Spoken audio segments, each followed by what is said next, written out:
Vous n'êtes jamais vraiment seul, partie 3, surveillance technologique. Bonjour à tous, j'espère que vous avez passé de bonnes et agréables fêtes. Merci de me rejoindre ici une fois de plus. Je suis Marie. Ces informations peuvent être considérées comme de la science-fiction, ou comme le spectateur le voit le mieux, mais je prends mes informations très au sérieux, pour ceux qui ont des yeux pour voir. Dans les premières et deuxièmes parties de cette série, nous avons discuté de la façon dont les bons esprits et les entités malveillantes surveillent et suivent les gens, espérant les influencer de manière positive ou négative, afin de les rendre plus faciles à exploiter et de les empêcher d'élever la vibration des autres autour d'eux, les rendant également plus difficiles à exploiter pour toutes ces entités sombres astrales inférieures et leurs agendas maléfiques. Les entités malveillantes suivent littéralement les individus positifs, cherchant des faiblesses pour les utiliser afin de faire baisser leur vibration, en utilisant des individus incarnés tiers, principalement des personnages non-joueurs, mais pas seulement, pour interroger et manipuler l'individu à haute vibration qui est généralement une graine d'étoile. Alors méfiez-vous du type d'information que vous partagez avec les autres, le silence est une clé très importante pour la protection et le succès dans la vie. D'autre part, les anges gardiens et les guides spirituels font tout leur possible pour protéger un individu, afin qu'il ne s'écarte pas de son plan de vie. La plupart des gens sur Terre ignorent et discréditent même l'existence du côté astral, pensant que le monde matériel est tout ce qui existe, alors qu'ils sont immergés dans une matrice existentielle complexe entrelacée, où plusieurs densités et toutes les entités et créatures qui y vivent, interfèrent et guident leur vie de manière très forte. C'est pourquoi j'ai toujours dit que la recherche sur le paranormal et sur son fonctionnement est très importante pour votre bien-être et votre réussite dans la vie. Mais en dehors de tout ce qui est astral, bon et mauvais, il y a d'autres types de surveillance dont vous devez être conscient, par exemple, la surveillance gouvernementale et corporative à l'aide de caméras en circuit fermé et de webcams, ainsi que celle de vos smartphones, ainsi que tous les autres capteurs qu'ils contiennent, et tous les autres appareils également étiquetés comme smart.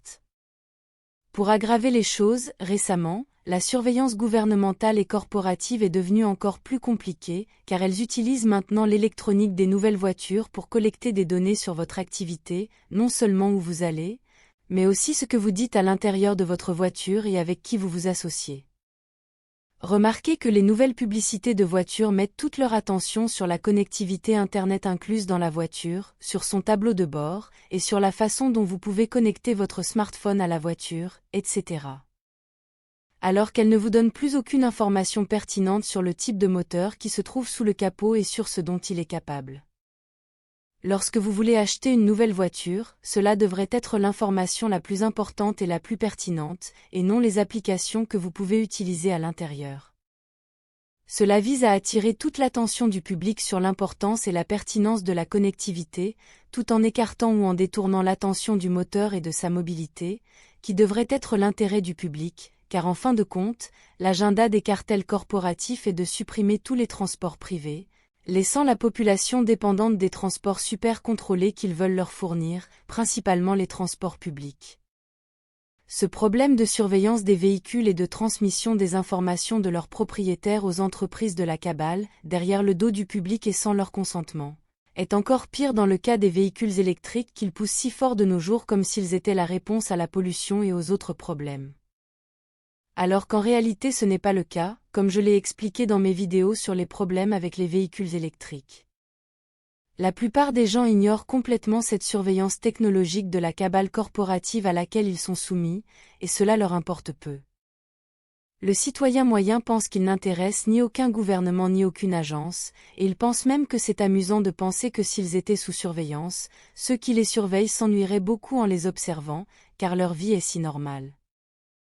Le problème est que ce n'est pas le cas, car chaque personne, chaque citoyen est d'intérêt, et même s'ils ne le sont peut-être que d'un point de vue statistique, avec des métadonnées par exemple, en tant qu'outil pour la cabale corporative pour voir les tendances de la population, comment ils pensent, ainsi que les valeurs et les intérêts en vogue dans différentes villes, pays et endroits.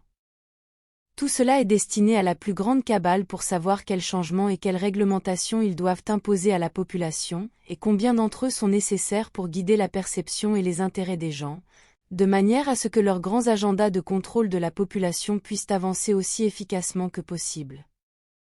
De nombreux starseeds, même ceux qui peuvent souffrir d'une faible estime de soi, sont sous surveillance gouvernementale, et sont des personnes d'intérêt parce que la Kabbale sait qu'ils sont des graines d'étoiles, et dans de nombreux cas, ils peuvent même en savoir plus sur qui ils sont dans un contexte plus étendu, que la graine d'étoile elle-même.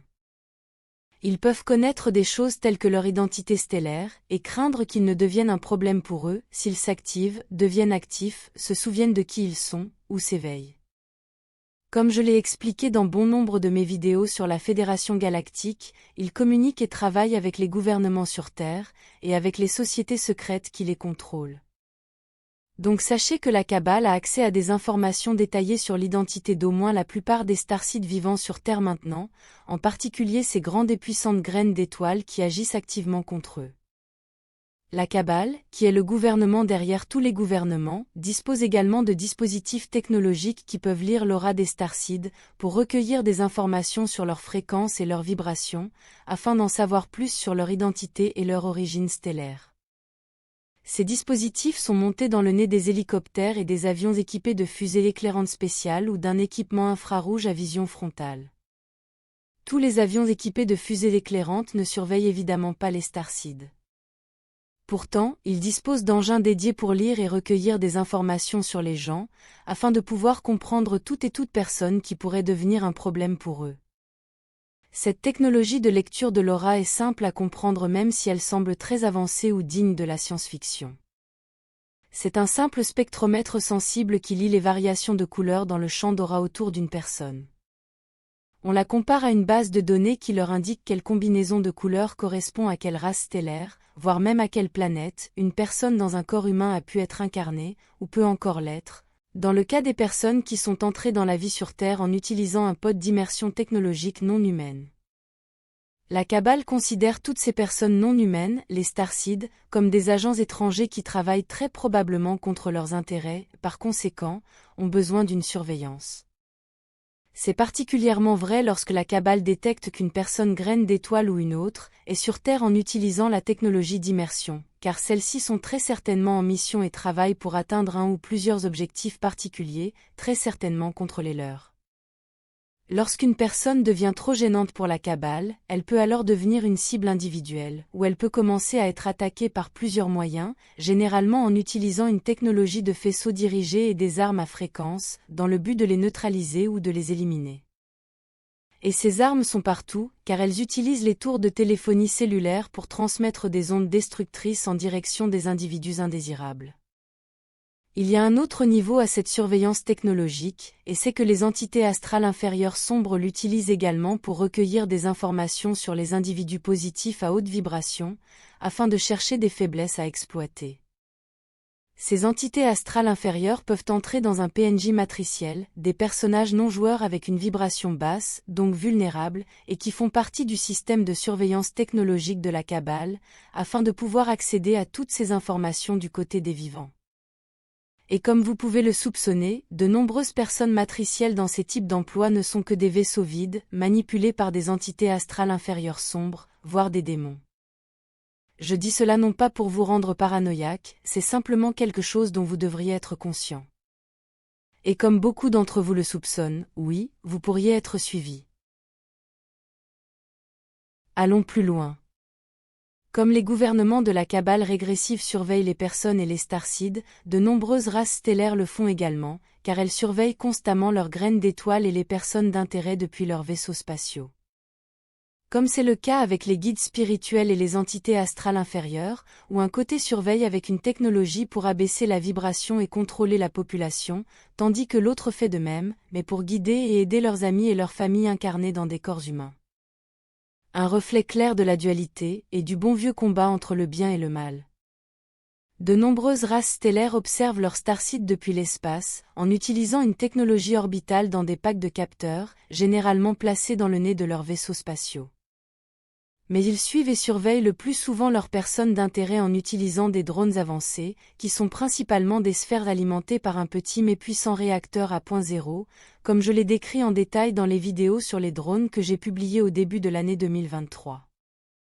La Fédération galactique a des règles claires sur la mesure dans laquelle une race stellaire peut interférer dans la vie de ses starseeds sur Terre, comme décrit en détail dans la tristement célèbre Directive première, à laquelle j'ai également consacré plusieurs vidéos. Les drones ne peuvent pas être détectés par la population humaine et doivent aider leurs starseeds uniquement dans la mesure où cela peut être attribué à d'autres raisons ou facteurs plus mondains. Cela est clairement décrit dans la directive première, dans le paragraphe qui dit qu'aucune technologie plus avancée que le niveau de développement d'une culture ne peut lui être introduite, car cela serait considéré comme une interférence dans une société moins évoluée. Lorsqu'un starseed est surveillé, la race stellaire lui dédie un ou plusieurs drones, généralement ceux appelés 110 cm, pour le suivre, principalement pour sa protection. Lorsqu'un starseed est sur Terre pour une mission, il entre généralement sur Terre en utilisant la technologie des capsules d'immersion, et une fois à l'intérieur, il bénéficie d'un soutien aérien de drones, bien que cela ne soit pas toujours visible pour ces starseeds. Lorsqu'un starseed sur Terre est détecté par sa race stellaire, celle-ci peut également envoyer un ou plusieurs drones pour surveiller et assurer sa protection, que la graine d'étoile soit entrée sur Terre en utilisant la technologie des capsules d'immersion ou qu'il soit incarné directement depuis la source.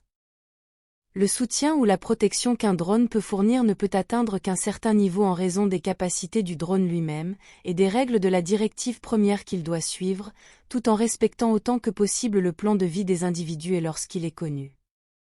Les drones peuvent également être assignés à d'autres personnes pour recueillir des informations sur qui elles sont et ce qu'elles font, c'est souvent le cas des personnes qui pourraient commencer à interférer ou à être pertinentes dans la vie du starseed auquel ils prêtent attention. Cela est fait pour empêcher que la graine d'étoile ne soit interférée ou mise en danger par ces autres personnes. Recueillir des informations en détail à l'aide de drones n'est pas considéré comme contraire à l'éthique ou illégal par la Fédération galactique, tant que cela ne dépasse pas certaines limites, principalement en ce qui concerne combien une race stellaire peut-elle interférer directement avec la vie de la graine d'étoile en utilisant leurs drones. Il y a des milliers de drones en vol en permanence sur Terre, et ils peuvent être vus plusieurs fois à l'œil nu, car leurs systèmes de furtivité ne sont pas parfaits. Les drones utilisent une technologie antigravité basée sur l'électromagnétisme à haute énergie, et cette technologie a tendance à surchauffer l'atmosphère qui l'entoure, la transformant en plasma. Ce qui la fait briller la nuit, voire pendant la journée, rendant un drone visible comme une boule de lumière dans le ciel nocturne ou comme une boule argentée pendant la journée, bien que les drones soient littéralement des sphères métalliques qui ont également tendance à refléter la lumière du soleil. Il y a beaucoup de débats sur le caractère éthique ou non de l'utilisation des drones, car beaucoup de gens les considèrent comme très intrusifs, étant donné qu'il n'y a pas de réglementation claire sur le degré d'intrusion d'un drone lorsque les personnes sous surveillance font des choses privées par exemple. Un drone ne peut pas être utilisé pour prouver l'existence d'extraterrestres, du moins pas de manière directe, comme le stipulent les directives de la Fédération galactique, mais ce sont de loin les véhicules aériens inconnus les plus courants observés par le grand public. Mais intrusifs ou non, éthiques ou non, les races d'étoiles utilisent des drones pour surveiller des personnes d'intérêt depuis probablement des milliers d'années, et elles continueront probablement à le faire. Merci d'avoir regardé ma vidéo, d'avoir liké et de vous être abonné, je l'apprécie beaucoup. Et j'espère vous revoir ici la prochaine fois. Prenez soin de vous. Avec beaucoup d'amour, votre amie Marie Soiroux.